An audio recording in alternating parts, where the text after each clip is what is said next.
ठीक है, तो ट्रिग्नोमेट्री में हम लोग पढ़ रहे थे यहां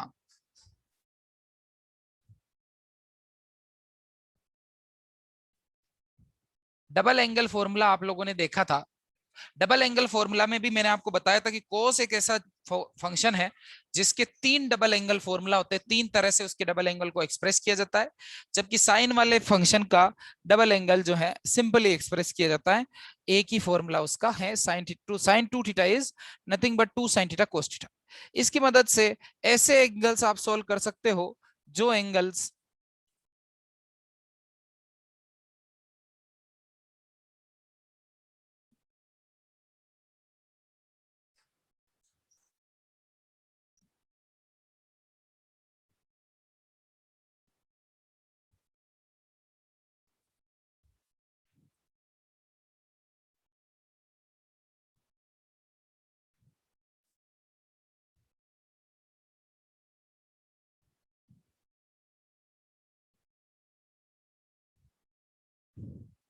जैसे कि मान लीजिए, थोड़ा पेन को मुझे लाइट करना पड़ेगा, sin 74 मान लीजिए आपको पूछा रहे कहीं, sin 74 कितना होता है, इसको सोल्व करने का प्रयास कीजिए। देखें,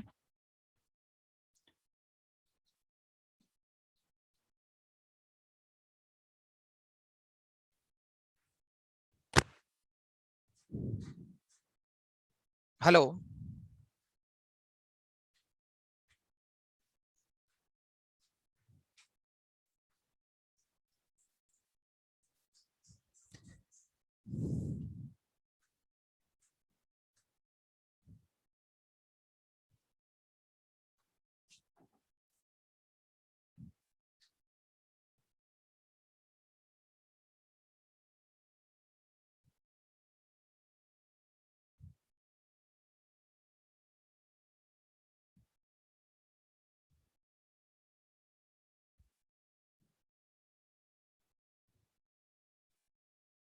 हाँ जी, दिखा हिंट आपको? सर एक बार समरी दे दीजिए इस चैप्टर के। ओके, साहिल जैन बोल रहे हैं, समरी दे दीजिए। समरी ट्रिग्नोमेट्री का, यहां देखिए, ट्रिग्नोमेट्री शुरू हुई, ट्रिग्नोमेट्री का बेसिक हम लोगों ने देखा कि पहले तो ट्राइंगल देखा, ट्राइंगल में बेस हाइट, और ट्रिग्नोमेट्री का मैंने पाइथागोरस थ्योरम के बारे में बताया आपको, ठीक है। पाइथागोरस थ्योरम को यूज करके मैंने साइन कोस थीटा, ये ट्रिग्नोमेट्रिक रेशियोज के बारे में इंट्रोड्यूस कराया, जो कि आप ऑलरेडी जानते हो, ठीक है। और इसमें जो बेसिक थ्योरम है पाइथागोरस को कवर करते हुए, जो बेसिक थ्योरम यहाँ पर आपके सामने आती हैं, वो ट्रिग्नोमेट्रिक थ्योरम्स आपके सामने मैंने आपको बताई। और ये तीन तीन थ्योरम होती है, हर एक को तीन रूप से रिप्रेजेंट कर सकते हैं। तो चाहो तो आप इसे 9 थ्योरम्स बोलो या फिर 3 थ्योरम्स बोलो, सब आपके हाथ में, ठीक है। अब इसके बाद मैंने ट्रिग्नोमेट्रिक टेबल आपको बताई कि ट्रिग्नोमेट्रिक में कौन कौन से वैल्यूज जो हैं आपको याद रखने हैं। ये बहुत ज्यादा जल्दी स्क्रॉल हो रहा है। ये ट्रिग्नोमेट्रिक टेबल है जिसमें मैंने 37 डिग्री और 53 डिग्री अलग से स्पेशली बताया था। उसके अलावा बाकी एंगल्स आप ऑलरेडी जानते हो, 0, 30, 60, 90, 45, ये आप जानते हो। बाकी एंगल्स को 37 डिग्री और 53 डिग्री दो फेमस एंगल है, IIT JEE और नीट में पूछे जाते हैं, उनको मैंने यहाँ पे इंट्रोड्यूस करा दिया। इन रेशियोज के बेसिस पे, इन वैल्यूज के बेसिस पे, इस टेबल के बेसिस पे हम लोगों ने 2-3 जगह हाइट बेस का रेशियो निकाला, कुछ बेसिक इंप्लीमेंटेशन हमने उसका देखा। फिर यहाँ पर हम लोग आ जाते हैं लार्ज एंगल देखने। लार्ज एंगल का फॉर्मूला कन्वर्जन देखा कि 90 into n plus minus theta बराबर फंक्शन जो है, अगर एन इवन होता है तो फंक्शन चेंज नहीं होता, और एन ऑड होता है तो फंक्शन चेंज होता है, साइन का कोस में, टेन का कोट में। ओके, इस तरह से कन्वर्जन कर लेते हैं। और जो प्लस माइनस होता है वो कास्ट रूल से देखते हैं, ये आपके सामने कास्ट रूल है। इस तरह से बड़े एंगल को छोटे एंगल में कन्वर्ट करना देखा। फिर कल समेशन फॉर्मूला देखा, ए प्लस बी और ए माइनस बी के लिए सोल्व किया। फिर sign two theta double angle formula उसी से बनाया। आज मैं डबल एंगल फॉर्मूला का एप्लीकेशन आपको बता रहा हूं, और आपको खुद रोज रिवीजन करना है, रोज खुद को खुद ही समरी दीजिए। साइन टू टू टाइम 37 को मैं लिख दिया हूं 2 sin 37 इंटू कोस 37। आई बात समझ में? sin 37 होता है 3/5, cos 37 होता है 4/5। तो 3/4, 3 इंटू 4 हो गया 12, 12 का डबल हो गया 24। तो 24/25 हो गया साइन 74 की वैल्यू। आगे बात समझ में? जो बच्चे लेट आए हैं उनका भी स्वागत। लेट मत किया करो भाई, टाइम पे ज्वाइन किया करो, ओके? वैसे भी 15 मिनट का गैप होता है ना फिजिक्स और केमिस्ट्री के बीच में।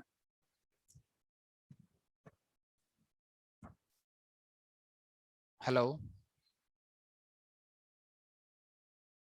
हाँ सर। हाँ जी, आपको 74 डिग्री का वैल्यू कन्वर्जन समझ में आया क्या?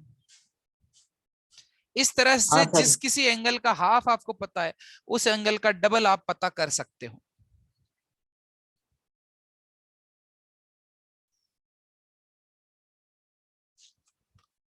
इसी तरह cos 74 भी मैं आपसे पूछ सकता हूं, पर नहीं पूछ रहा, पर मैं नहीं पूछ रहा cos 74। पूछ तो सकता हूं, आप लगा भी दोगे। cos 74 निकालना कोई बड़ी बात नहीं है, निकालना। चलो ठीक है, प्रैक्टिस के लिए बताओ। cos और कोई 53 का डबल कितना? 106। ऐसा करो, cos 106 का वैल्यू निकाल के बताओ।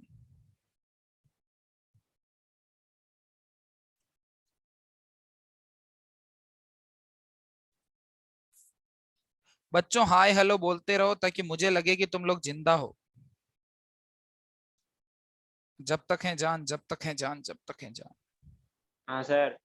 ठीक है। Hi hello sir. दोनों नहीं बोलना या तो हाँ ठीक है सर, करते हैं सर, दौड़ रहा हूँ, भाग रहा हूँ, अभी ला रहा हूँ सर, टिफिन लाता हूँ, ऐसे कुछ। दिस इज सिंपलेस्ट, मतलब वेरी सिंपल क्वेश्चन। मैं डायरेक्टली तुम्हें प्रैक्टिस के एप्टीट्यूड, आपका प्रैक्टिस का एप्टीट्यूड बढ़े इस वजह से बस मैं पूछ रहा हूँ cos 106 कितना होता है।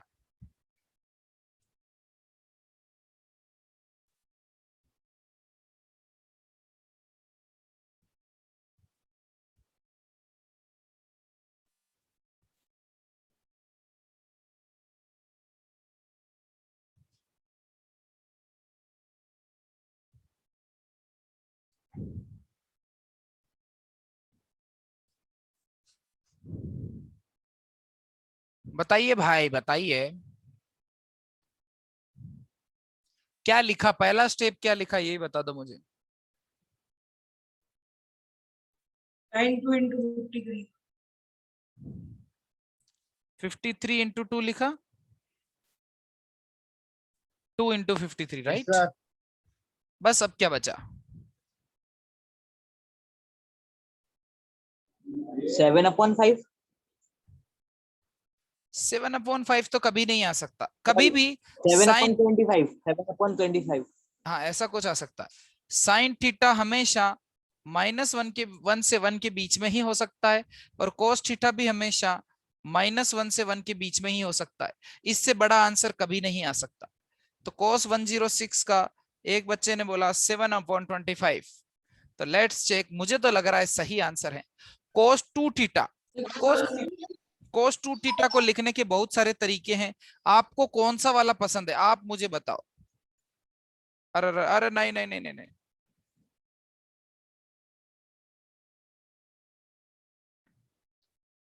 कोस डबल एंगल फॉर्मूला ये लीजिए। इन तीनों में से कौन सा वाला लगाएं? 1, 2 की 3? टॉप वाला, ऊपर वाला, 1 1। वाला। 7। 1 सबसे सिंपल लगा देते हैं। तो cos square 53 minus sine square 53। आई बात समझ में? cos 53 डिग्री पे वैल्यू होती है 3/5, यस और नॉट? और साइन 53 डिग्री पे होती है वैल्यू 4/5। चेक करना चाहोगे? जाके ट्रिग्नोमेट्रिक टेबल चेक करना। तो यहां पर अगर आप इसको फर्दर सोल्व करके लिखना चाहते हो तो ये होता है 9/25 माइनस 16/25 इज -7/25। cos 106 इज -7/25 सही जवाब है, +7/25 गलत जवाब है। क्योंकि हम देख भी पा रहे हैं कि सेकंड क्वाड्रेंट में तो cos नेगेटिव होता है ना, साइन पॉजिटिव होता है ना। 106 सेकंड क्वाड्रेंट में दिखाई दे रहा है दिमाग में? हाँ सर। तो भैया उसका ख्याल रखिए फिर, है ना?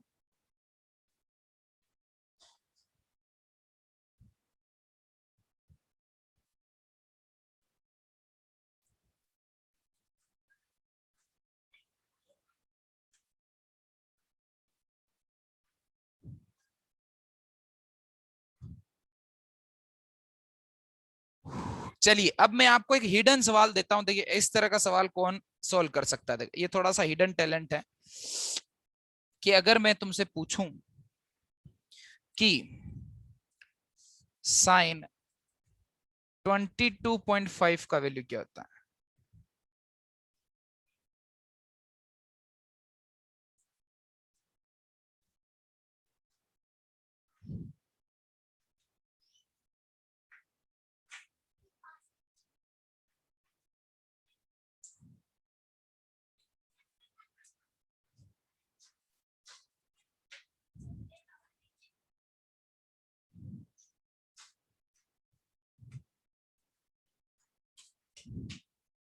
साइन 22.5,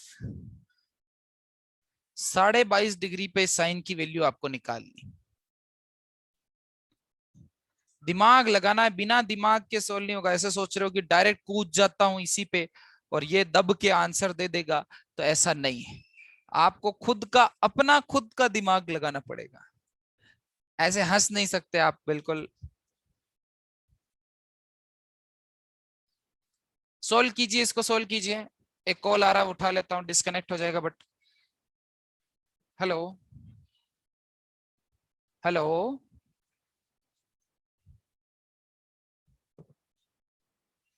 भाभी साहब हम क्लास चल रही, मेरी आवाज नहीं आ रही आपकी। हेलो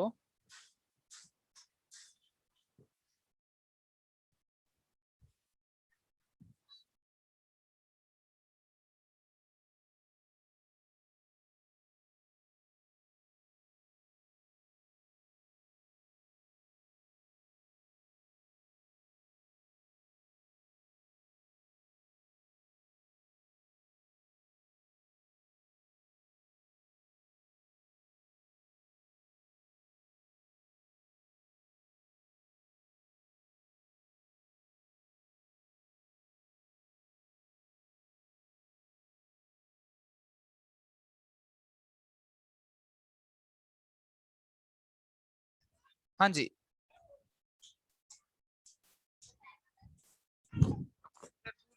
दूर जाओ दूर जाओ दूर जाओ।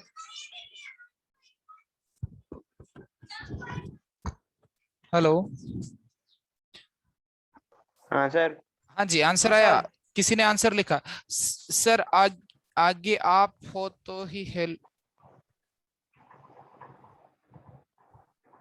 पता नहीं क्या लिखा है, तो ही हेल्प हेल्प हेल्प बोलो, हेलो बोलो। फारसी में लिखा है सर। फारसी में लिखा है, तभी हमको कच्छो ना समझ में आ रहा भैया। चलिए उसने डिलीट भी कर दिया, बताओ। नहीं लिखा भाई फारसी में, आराम से जैसे ऐसे बच्चे बोलते रहेंगे, अपन हर चीज का रिप्लाई थोड़ी करेंगे। चलिए तो देखिए बच्चों, यहाँ पर अपने को ऐसा वैल्यू पूछा है जो कि अजीबो गरीब सा लग रहा है।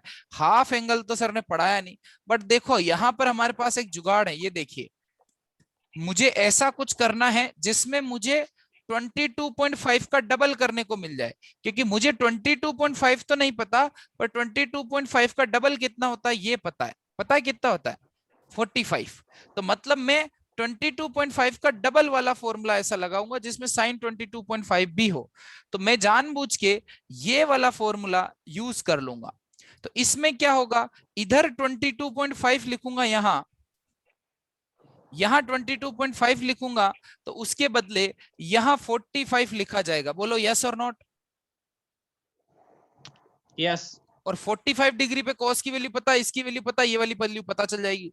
तो इस तरह का हाफ एंगल भी हमें सोल्व करना आना चाहिए। उसके लिए मैं आपको साइड में जाके बता देता हूं कि मैं याद कर रहा हूं cos 2 theta equals to 1 minus 2 sine square theta. ठीक है, और अगर मैं थीटा को 22.5 रखूं, थीटा को 22.5 रखूं, तो डबल थीटा कितना हो जाएगा? 22.5 का डबल 45, जो कि एक नॉन एंगल है। और इधर जो साइन स्क्वायर 22.5 आ गया, तो ये तो मुझे निकालना ही है ना। तो ये भले वैल्यू नहीं पता हो, पर इसके पड़ोसियों इसकी वैल्यू पता है। तो cos 45 मतलब 1/√2, 1 माइनस 2 साइन स्क्वायर 22.5। ठीक है, ऐसा आ गया। अब अगर मैं इसको थोड़ा सा सोल्व कर लूं तो ये हो जाएगा sine square 22.5 is 1 minus 2 sin square 22.5 is 1 minus 1 by root 2। क्या आपको ये स्टेप समझ में आ गया? Yes sir.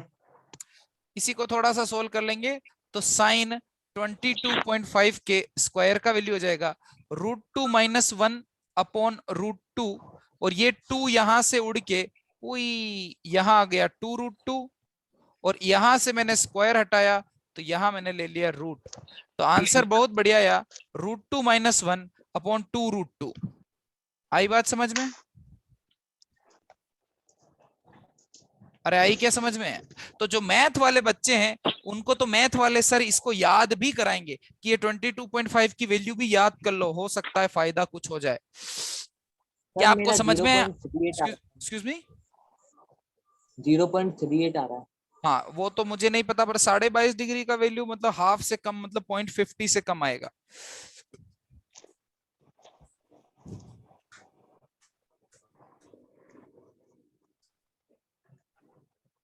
.38 सही हो सकता है, मतलब ऐसा root 2 minus 1 upon 2 root 2 is fine.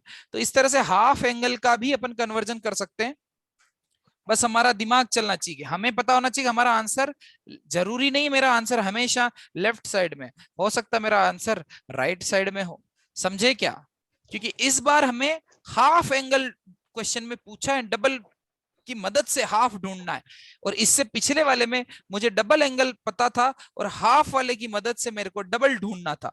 तो हाफ वाले की मदद से डबल ढूंढना तो आसान था, इस बार डबल वाले की मदद मतलब 22.5 का डबल मतलब 45 डिग्री की मदद से मैंने क्या ढूंढा 22.5। इस तरह से ये कन्वर्जन भी हम कर सकते हैं। इस तरह के प्रैक्टिसेस आप बने रहिए और करते रहिए अपने स्तर पर, आपको जहां कहीं मिले। डीपीपी मैंने लॉन्च नहीं करी, मेरे को लॉन्च करनी है। अब मैं ट्रिग्नोमेट्री की एक डीपीपी एक साथ ही या 2 डीपीपी एक साथ दे दूंगा, अब संडे को मस्त बैठ के सॉल्व करना, ठीक है? शुरुआत में वैसे भी डीपीपी थोड़ी सी कम मिलती है, ये बेसिक मैथ है, फिजिक्स नहीं है, तो यहाँ पर ऐसा कुछ है। अब मैं आपको नेक्स्ट, आपने ये कॉपी कर लिया यहाँ तक? हाँ सर। जिन्होंने नहीं किया उनको दिखा देते हैं, ये लीजिए। कहाँ गया? आए ए बड़बाग, कहाँ भाग गया जी? ओके ये ऊपर लिखा हुआ है, कुछ अजीब सा हुआ है, कंट्रोल Z कर देते हैं, ठीक है? हाँ अब ठीक है। इस तरह से हाफ एंगल डबल एंगल भी हम निकाल सकते हैं। अब मैं आपको लिटरली नेक्स्ट चीज जो दिखा देता हूं, अभी जो मैंने किया उसी को थोड़ा प्रॉपर मैनर में करते हैं। हाफ एंगल का अलग से फॉर्मूला निकालते हैं, वो मैं आपको यहां बताने वाला हूं।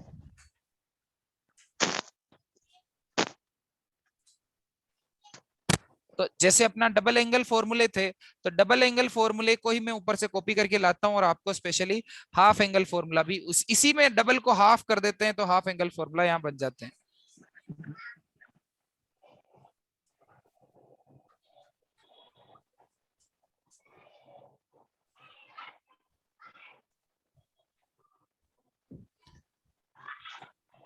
अभी जो हमने किया वो उसको थ्योरेटिकली ये बोलते हैं,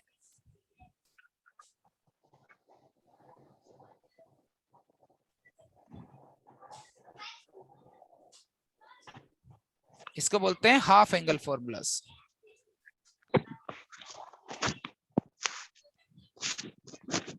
हाफ एंगल फॉर्मूलाज मतलब, बस बच्चों हेलो, अरे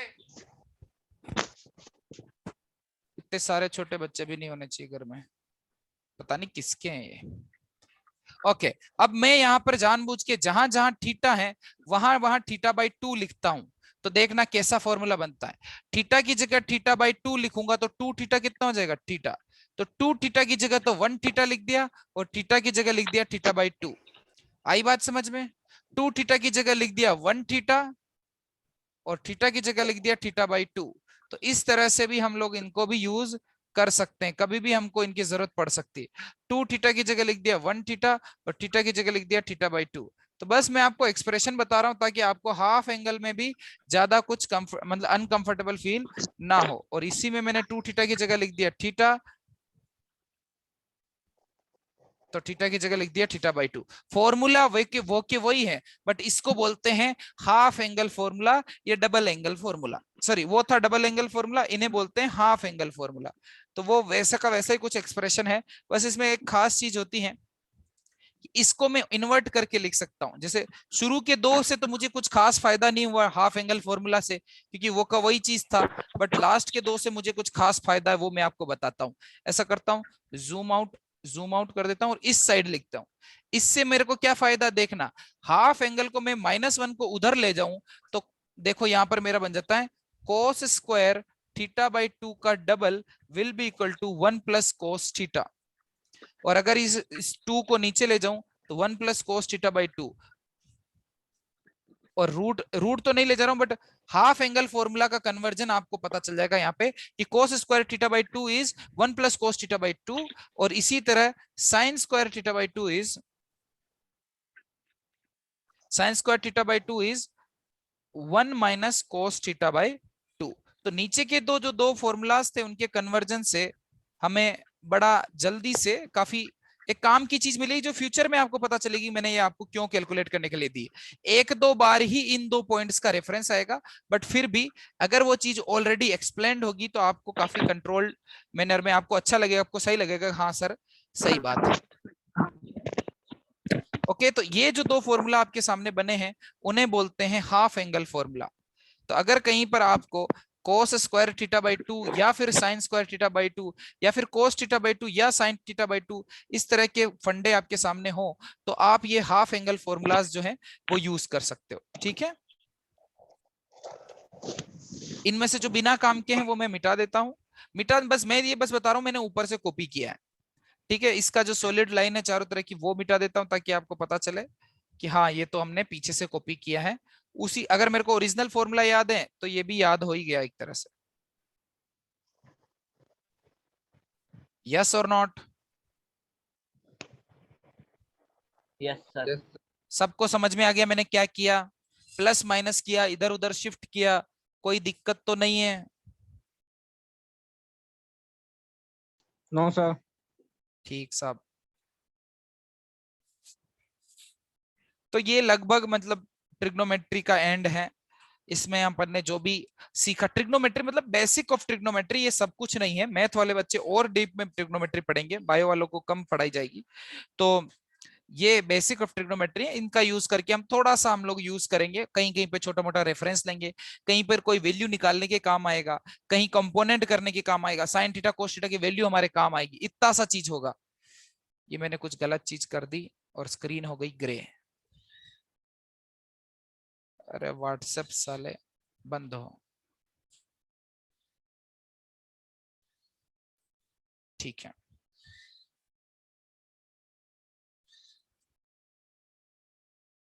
ओके, तो ये कन्वर्जन आपको समझ में आ गया हो तो मैं आगे बढ़ूं।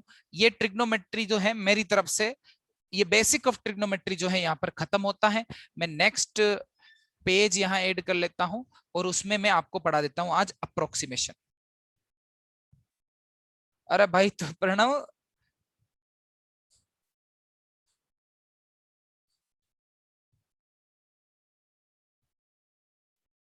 बिना पेन कॉपी के पढ़ रहे हो Pranav?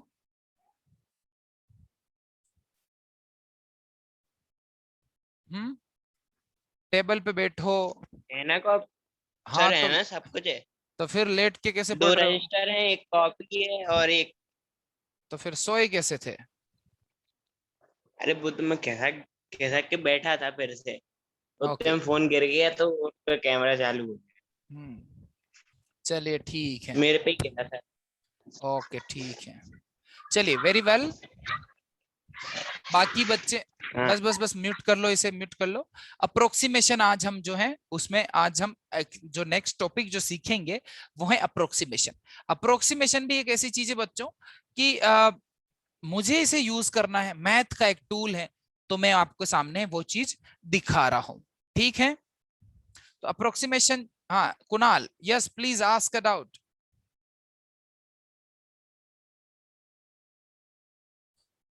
Kunal, do you have a doubt? Did you raise the hand? चलिए ठीक है, मुझे लगता है गलती से रेज कर दिया गया होगा। तो अप्रोक्सीमेशन में कुछ बेसिक 2-3 तरह के अप्रोक्सीमेशन पढ़ेंगे हम। एक तो जो हम लोग सिंपल एल्जेब्रिक अप्रोक्सीमेशन पढ़ते, जो सिंपल अप्रोक्सीमेशन है वो। दूसरा मैं पढ़ूंगा बाइनोमियल अप्रोक्सीमेशन। तीसरा मैं पढ़ूंगा बाइनोमियल, और दूसरा मैं पढ़ाऊंगा ट्रिग्नोमेट्रिक अप्रोक्सीमेशन। अभी हमने ट्रिग्नोमेट्री पढ़ी, इसी वजह से हम अब एलिजिबल है कि मैं आपको ट्रिग्नोमेट्रिक अप्रोक्सीमेशन बता सकूं। तो अप्रोक्सीमेशन में 3 हिस्से होते हैं। एक होता है एल्जेब्रिक अप्रोक्सीमेशन।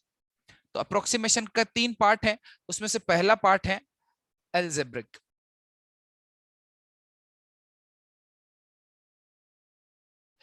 एकदम सिंपल चीज है, लाइफ में पहली बार कहीं आपने अप्रोक्सीमेशन देखा होगा तो एल्जेब्रिक अप्रोक्सीमेशन ही आपने देखा होगा। ओके, तो सबसे पहली बात मैं आपको ये, इससे पहले कि मैं आपको एल्जेब्रिक अप्रोक्सीमेशन बताऊं, मैं आपको एक एक्सप्रेशन बताता हूं जिसका कुछ अजीब सा बिहेवियर होता है। ये है एक्सप्रेशन, इस सिंबल का मतलब होता है delta. Let's say this quantity is x, तो ये है, इस सिंबल को पढ़ते हैं डेल्टा। क्या पढ़ते हैं इस सिंबल को बच्चों? डेल्टा। डेल्टा। डेल्टा का मतलब होता है चेंज। कौन सा चेंज? बड़ा चेंज। बड़ा मतलब सिग्निफिकेंट चेंज, जिसको आप और मैं समझ सकते हैं, देख सकते हैं, फील कर सकते हैं। बड़ा चेंज के लिए delta x, significant change in जो भी क्वांटिटी होगी x। ये क्वांटिटी मास भी हो सकती थी, ये क्वांटिटी वेट भी हो सकता था, ये क्वांटिटी टाइम भी हो सकती है, ये कुछ भी, जो भी क्वांटिटी आप समझ सकते हो, वेलोसिटी भी हो सकती है। किसी भी क्वांटिटी के सामने ऐसा डेल्टा सिंबल लगाया जा सकता है। चेंज इसका CHNGE, चेंज इसका मतलब होता है, पर बड़ा चेंज होता है तो डेल्टा सिंबल का यूज किया जाता है। सिग्निफिकेंट मतलब ऐसा चेंज जिसे आप और मैं देख, समझ या पढ़ सकते हैं। और दूसरा सिंबल होता है डी, इसको पढ़ते हैं डी, सिंपल डी। इसका मतलब होता है चेंज बट इनसिग्निफिकेंट।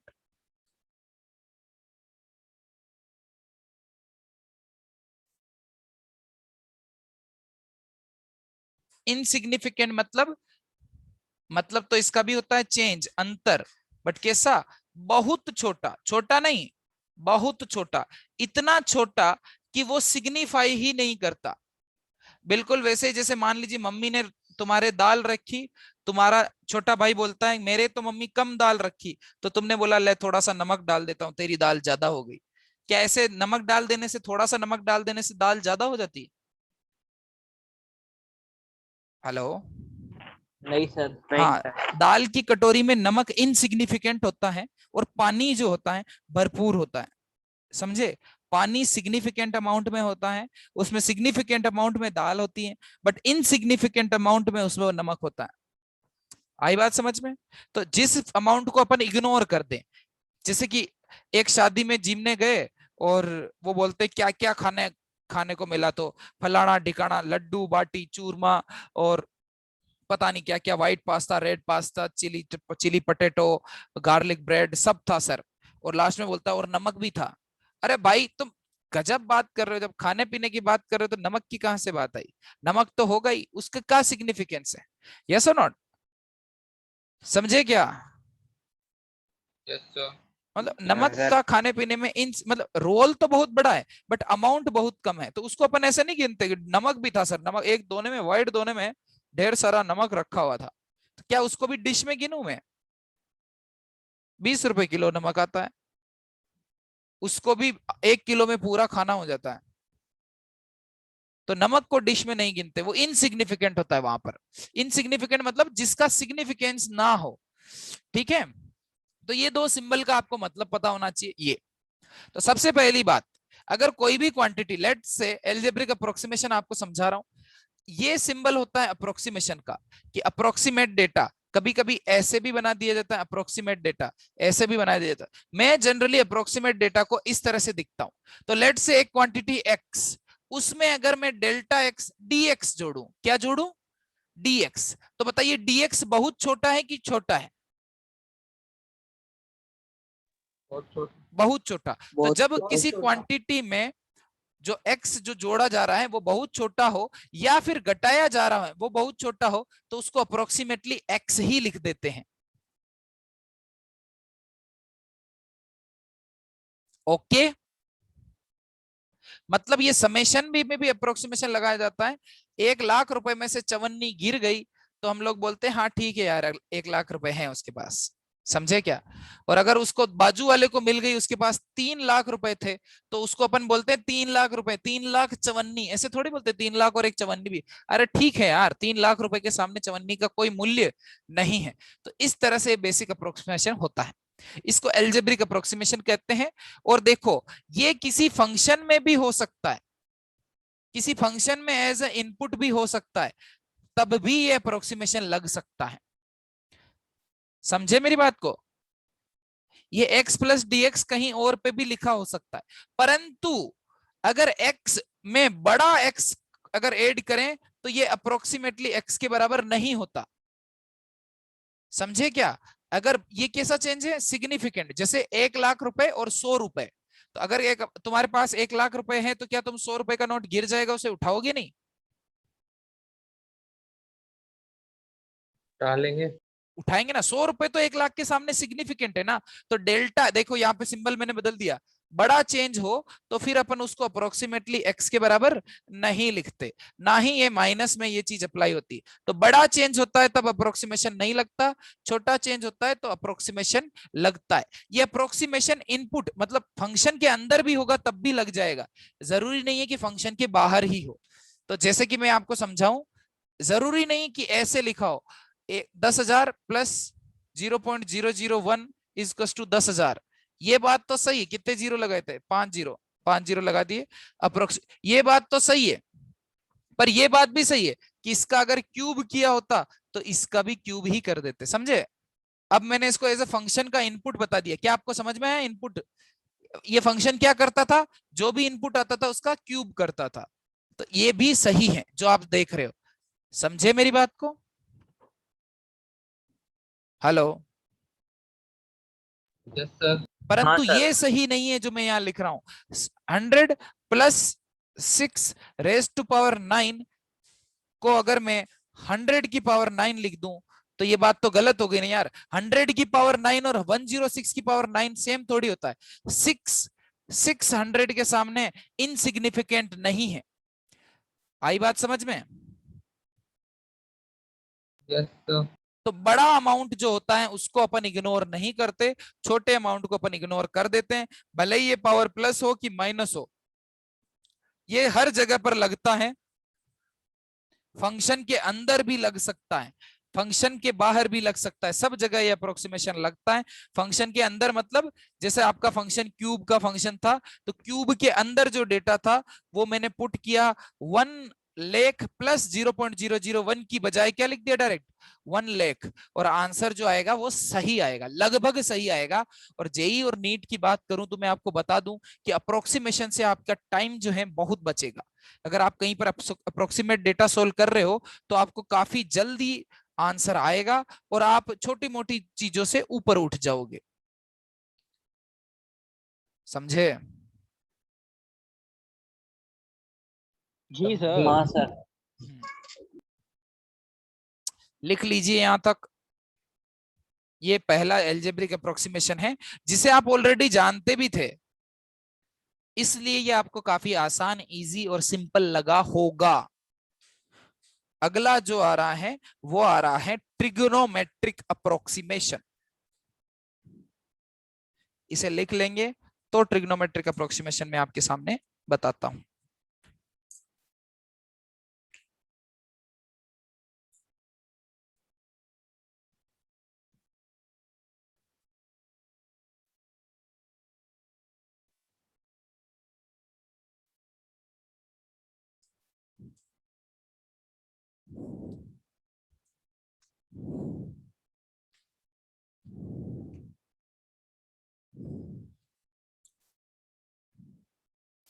एक मिनट बाद फिर से ज्वाइन करना मीटिंग।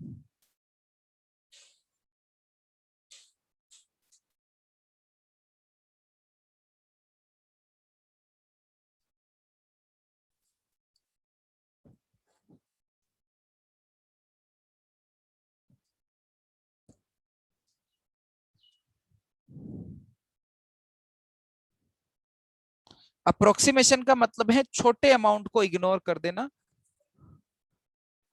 छोटे अमाउंट को इग्नोर करते हैं, लार्ज अमाउंट को नहीं करते। लार्ज अमाउंट मैंने ऐसे सिंबल के तौर पे पढ़ाया, इसलिए डीएक्स और डेल्टा एक्स भी यहाँ मैंने आपके कवर कर दिया है। इन सिंबल्स को भी कॉपी करें, इनको भी कॉपी करें। इसी तरह कॉपी के साइड में जो आपकी नोटबुक है उसके left hand side, sorry right hand side में जो जगह है वहां पर, मतलब जगह रहनी चाहिए, वहां पर धीरे से इसको कॉपी करें और लिखें प्रॉपरली, ठीक है।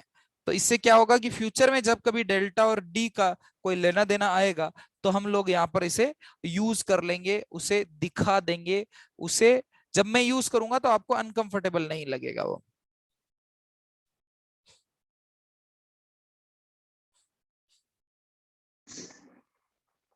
लिख लिया सर। चलो शाबाश। तो अब जो है नेक्स्ट जो है मैं यहाँ पे आपको बता देता हूँ। नेक्स्ट चीज जो हम यहाँ पर पढ़ रहे हैं दूसरे नंबर पे, ट्रिग्नोमेट्रिक